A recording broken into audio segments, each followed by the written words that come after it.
What's up everybody, welcome to my channel where we don't do and think like average person out there. So if you have observed any form of wealthy family or rich people as they call it, you would realize that they have one thing in common, right? Money flows in this direction, down.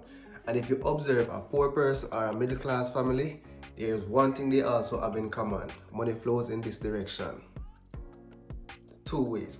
This means that they have to be taking care of their older generation, that is probably their parents or families or relatives, and then they have to be taking care of the future generation, their kids to come. And guess what? This might be keeping a lot of people broke just because they are not aware of what's taking place. So in the middle class or the less fortunate or the poor as they call it, money has to be mandatory sent up the generation, and this alone can continue the cycle of generational poverty. Everybody has to be looking to take care of their parents and their grandparents. Assets and money should be flowing down, not mandatorily flowing up. No, I'm not saying you should neglect your parents or anything like that. It's just that I want you to be aware of it and something that you have to be mindful of and take the necessary action to protect the future generation to come. And that is why it is so important. You have to start securing your future income from now. You have to start putting the groundwork. So when you're in your old age and you can't work anymore, you have something to offset the cost of your living. That means your grandchildren and children don't necessarily have to support you financially. Like, they don't have to give you any money mandatorily. They give you money if they want to and out of the willingness of their heart. You should not be the financial responsibility of your kids. No, I know things and times has changed and the information we have now wasn't really that available in the past for them to act on. And the best they did for most of us is to ensure that we went to college and we have a good education. That's what they did for us. And I do understand that now you feel obligated and responsible to take care of them, but sometimes you have to learn to put on your own mask first. Now, I don't know how many has realized that one thing is not really changing. The cost of living is not heading in that direction. This is the direction it is gradually going. So now let's look at a 20-year-old, 25-year-old just come out of college, just get their first job. They barely can meet their basic needs. And let's say they get a child in the midst. Now they have to finance themselves and take care of that child. Now fast forward a couple years into the future, would you want your kids to be fending for themselves and have you to take care of just because of the poor financial decisions you made in your past? Now, in this day and age, one can't blame the lack of information because guess what? The information is available at the click of a button. And right now, a lot of young people fall in the situation where money has to be flowing that direction. And you know what is really sad and alarming? Less than 15% of the working population is contributing towards a pension fund. Pension fund, like one of the basic form of investment an individual should be making when they are working, unless they have an alternative way of figuring out how they are going to retire. Now let's be really conservative here. Now you see where another 70% of the population will have to continue passing money up the generation and continue this trend. Now the least you can do, if you're not going to invest your money in any way, shape or form, make sure you contribute to a pension fund. So it is easier for someone to meet you 50% of the way than meet you 100%. It is easier and it's less burden. If you're working and your company doesn't offer a pension scheme, you can always contribute to one by yourself. For example, Barita has an individual retirement plan where you can contribute at least a minimum of $1,000 per month and a maximum of 20% of your income. And remember guys, if you're already contributing to a pension fund, allowances that are used to bump up your income like a motor vehicle upkeep or uniform allowance, those are not included in the amount you contribute towards your pension. So if you want to increase that, you have to increase the percentage of your basic income that you contribute. And as first generation wealth builders, you have to protect yourself with some insurance. So even if you don't have insurance for yourself, that relative or older person or mother or father that you are assisting financially, you have to have some form of life insurance for them, because let's be honest, life do happen and you don't want to, when you start save and invest your money, you have to be pulling from your investment to be taking care of like a funeral that costs like a $300,000 to do.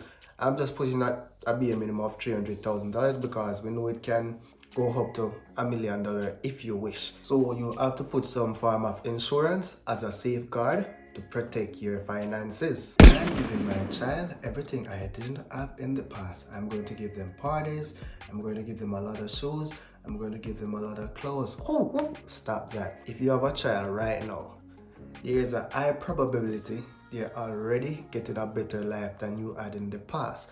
So for example, back in the days when you were going to school and you wanted shoes, you couldn't afford a shoes. You probably had to wear the one beat up shoes until it's done, and then you have to struggle to get a next pair, right? If you're to get a child today, right, you can always buy them a pair of shoes whenever that fun is finished. That doesn't necessarily mean you have to go ahead and buy them 10, 20 pair of shoes and 1,000 pair of pants. Yes, I understand kids need to look good and all of that, but you have to be mindful of the fact that they are already having a better life than you.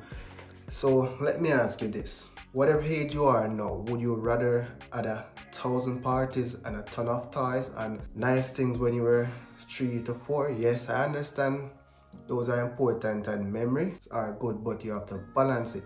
Would you rather that, or would you rather when you reach 18, the same money that would have been spent on the toys and the nice things was invested and you had $1 million to probably start school or start a business if you want?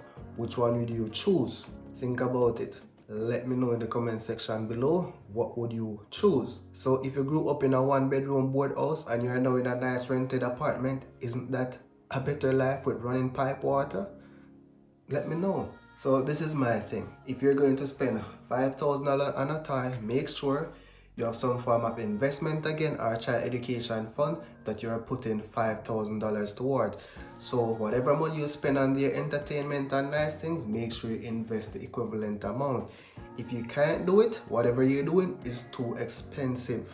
So at the end of the day, if you buy a $500 toy, get that child versus one that costs $2,000. I'm just giving examples here. They are still going to appreciate it just as the one that costs $5,000. You think they're going to differentiate and say, boy, this one cheap?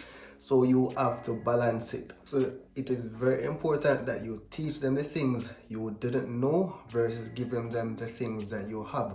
At the end of the day, principles and values are better than toys. And if you're not going to invest that money for them, invest it for yourself. Reason being, still go back to my initial point. When they're in their 20s, right, and you're in your 60s and 80s and can't afford to work, that amount of money saved and invested that you would have spent on some toy that would be thrown away in the garbage sooner or later can be used to offset the money that that child would be giving you in the future. So instead of them giving you $10,000, you're already receiving $5,000 from that investment in the future, and that would lessen the burden on the child. And these are the things that people are ignoring are the cure and the start for building wealth and getting rid of generational poverty out of the family. But a lot of people are not thinking long term. They are just looking at the now, oh, it's just $5,000. And I've said it in some of my videos before. If you check a random person who is probably 65 right now, they cannot find $1 million in savings, and $1 million Jamaican dollars is nothing. That's how bad it is. So one might blame the lack of information then, but what are you going to blame now? The information is readily available at your fingertips for you to act upon. Now, I'm going to be really conservative here. $10,000 per month for 30 years at an interest rate of 5% per annum will see you end up with a little bit over 8 million Jamaican dollars. Now fast forward 30 years from now and you have a financially educated child at the age of 30, right? And they ask you, Mom, Dad, do you have $8 million stored up in your bank account? What are you going to tell them that you don't have this money? How are you going to feel about it? Let me know in the comment section below. And we're at the end of another interesting video. So if you're new here and you're thinking if you want to subscribe to this channel, just check out my last 5 videos, watch the first 2 minutes, and then decide if you want to subscribe. That's it for now, guys. Thank you for watching. See you in the next video. I'm out.